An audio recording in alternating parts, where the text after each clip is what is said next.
Hello there, good day, in the Viking tongue. I'm your Viking host for the day. And I'm Egil, and hopefully we're going to answer questions most commonly asked about the runes. Yes, well, you kind of let's lit what the video's about, Egil. Yes, the video's about 9 common questions on Viking runes. Well, that's now eventually. Yes, well, I know. So, first common question is, how old are the runes, Egil? Well, this goes way, way back. I mean, the earliest pictographs, i.e. pictures, are the Hellstringers, which some people would recognise as the earliest representation of the runes. This is sort of late Iron Age.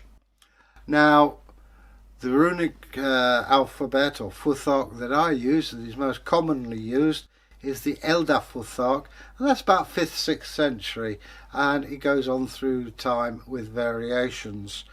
You've got linguistic changes such as the Northumbrian or Anglo-Saxon Futhark, which is of 33 letters, and they call it the Futhark, but that's due to linguistic reasons. So let's just say they're very old.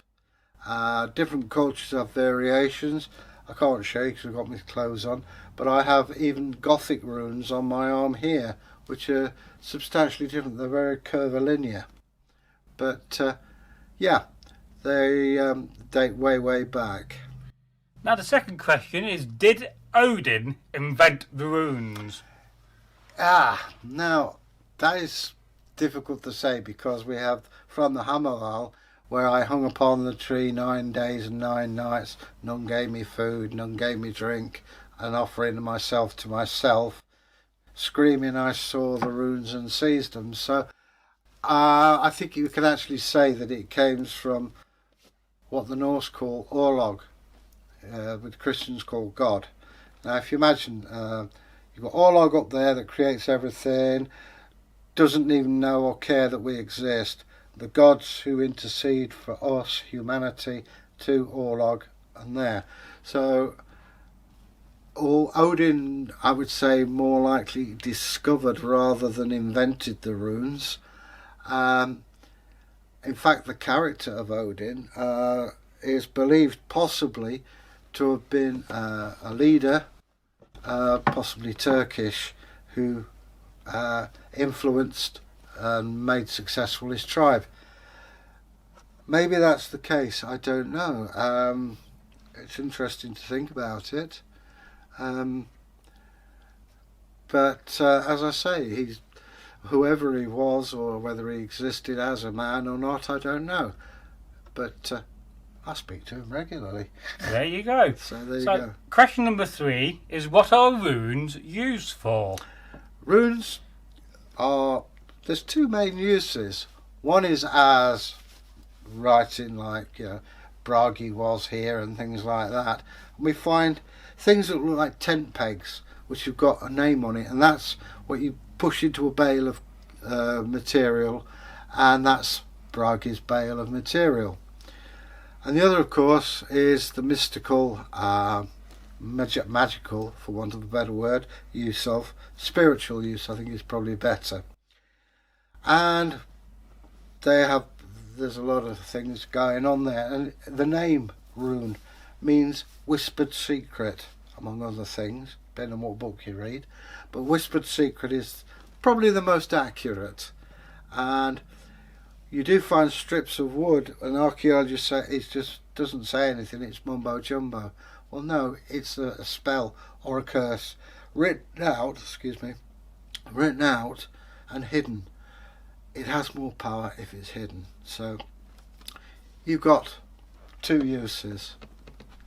So number 4 is, which set of runes is best for me to use? That's up to you to decide. For me, and for the majority of casters that I know, in fact all of them, use what's called the Elder Futhark. Now, there are people who use the younger and even the Northumbrian. That's, he pays your money and he takes your choice. It's what you feel. I think you'll find, if you're buying them especially, the Elder Futhark is the one that you'll come up against. I'm sure there are people who make them who would gladly make you a set, but It's whatever you feel comfortable with. It's the most common set around and available on the market, no doubt. I think 99.9% use the Futhark.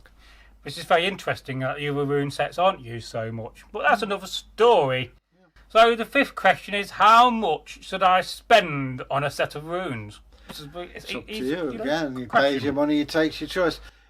Don't come away with the idea that the more you spend, the better it is. Braggy will tell you, if you make your own, there's you in there already. And I don't know how much you pay for runes now. I mean, I got mine with a book and a set of runes and a pouch. I've got my own casting cloth, which incidentally is a white handkerchief, a set of them from Primark. Don't cost you a lot, and you can wash them. In other words, I wouldn't spend too much on it.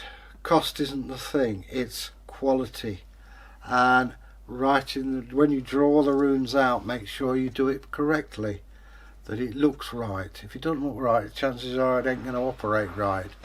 So take time. If you're going to make them yourself, have a go rough hand beforehand and make sure you can do it right. I would say that the average price of a set of older Futhark runes would be between about £10 and £15. Sounds about That would right. be around about $15 and $20 in the US. So that's about how much I would spend. And make sure your pouch and your casting cloth are natural, not nylon. Nylon is petroleum based and that causes all kind of problems. And the casting cloth, ideally just have it white. Don't draw anything. Linen is a great choice. If you can afford it, or like I've got cotton handkerchiefs from Primark, you know, so... I don't think they have Primark across the road, Eggle. Well, now, what's the other place? Walgreens. Yes, well, moving on to the next. So now we're on number 6, and that is, how do you make a set of runes, Eggle? Well, I think that's more Braggy's territory than mine, but if you cut wood from a tree, make sure that you ask permission of the tree. I know that sounds weird, and certain times of the year are better than others, and if it's a full moon, that's good, but cut it cleanly. Don't just rip it off. The tree is giving you a branch, Of course so. and treat it with respect. Gather stones from a stream, that's another one, but then make sure they all look the same so that you don't end up second guessing. You could carve them out of bone, but as I say, this is more Braggy's territory. I prefer to make them out of ash myself, but I got like a wood horse and all the equipment, which a lot of people may not have. So, well, ash also is the Yggdrasil, yes, the world tree. So, yeah, you know, it's whatever appeals to you. If it speaks to you in there, then do perhaps that. that's another video idea, is how to make runes. We could look at that in the future, I don't know. Yeah, okay. So, number 7 is, can anyone use the runes?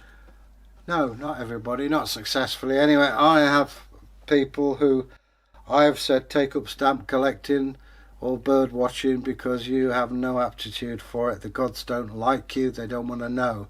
At best they'll ignore you, at worst you don't want to know. And it's again possibly due to the state of mind of the person and whether you have I've always had a leaning towards the runes and to Norse religion. Some people spend their lives trying to find a tradition. It just appeals to me. I don't know why, but it does, and I'm not questioning it. But some people, they either have a flaw in their character or they've got stress problems, in which case leave it alone, because you're going to cause untold problems, not just for yourself but for those around you. And don't wind the gods up, they don't like it, they really don't, and I can't say as I blame them. So number 8, it's about the blank rune. Is the blank rune, is it needed, and where did it come from? Right, well, the blank rune is a very modern addition. It was in the 1930s, and I think it was Israel Regard who bought it, and he saw a need for it. Now, I for one say yes, but you get other runecasters who won't use it or don't think it's appropriate. That's fine. I just find it useful to have that. I would use it myself. Yeah, I mean, there's no yes or no to it. It's what you yourself feel is right. What's right for me could be totally wrong for Bragi. And what happens when you get the blank rune in the cast? What does it mean then? It's a bit complex. You can have a whole... Is it a bit like the Joker in the game of, in cards? It is anything that it falls outside the physical laws of nature. So gravity, things like that. If it falls outside of that, for want of a better word, supernatural. Some call it karma. Well, it is, and a bit more than that. But it's one you get a feel for. Again, it's ironic. It's probably one of the most important runes in a cast. That that it's more than nothing, because even nothing has something. You see what I mean? It's Yes. getting a bit complicated. Yes, now. of course. Well, I think that could be a video on its own, really, Yeah. the blank rune. Oh, yeah. It's a very interesting subject. And so the last question, number 9, is about the future. What is the future of the runes? It's fantastic. It's like any other thing. I think you'll find there's more people now doing it. I mean, it did suffer from a stigma from the Second World War, where the Nazis used runes, not the Elder Futhark. They used the Armenian runes by Guido von List. And, of course, it upset a lot of people quite naturally. And, in fact, the 2 major rune casters were put in concentration camps, one of whom died. This other guy, Marby, never practiced runes until the 60s. By about the 70s, it was beginning to emerge thanks to people like J.R.R. Tolkien. And by 1980, Odinic faiths began to appear again. Thank goodness. And it's going on. There were fashions in different techniques and traditions. When I was university, the I Ching, that was a popular thing there, you know. Or the I Ching. It's pronounced I Ching. I Ching. Yeah, it's Chinese. I used that before. Yeah, but I mean, that was popular. Tarot had its day. Runes were popular for a time, and there's no reason they'll keep going on. I mean, they've been going on for thousands of years. There's no reason that they should suddenly stop. You're always going to get the critics of it, and you're always going to get people who are for it, like us. So all I can say is, if it feels right to you, do that and have fun casting. Yes, definitely. I think there's some very wise words there. Well done, Eggle. Yeah, you see, we're not all silly. Oh all the no. time. Well, we're like, we're not silly. We're just Woof. we're just funny. Yeah, we just like to break the Ice. because I mean, it's very odd. The 2 of us sitting here in this room, and there's thousands of people looking in. Oh yes.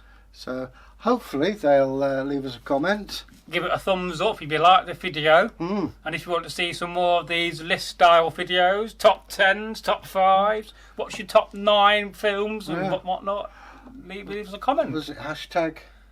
Well, I don't really have one, so it'll be hashtag Rune Wednesday on this video. And maybe you like to be a subscriber, press the bar and then the subscription bell, and wondrous things will happen. And this will be published on a Wednesday, probably around about 9 minutes past 9 in the evening. Wow, exact as that. Well, yes, I like to honour the gods at certain times. All right. That's why we put these out on a Wednesday to honour Odin. All right. That's why he gave us the runes. Where would we be without him? Yeah. Well, you know something. He'll still be you stuck never in a know. tree, wouldn't he? Well, yeah. Okay. Right. So, it's a goodbye from me, folks. And it's goodbye from me, Egil. Have a groovy time. Woof. Don't forget to share this with your friends and on Reddit as well. Oh yes, especially on Reddit. Every time I say goodbye, he comes in with something else. Well, we want them to share it, don't you, Eggle? Yeah. For the second time, goodbye. Goodbye.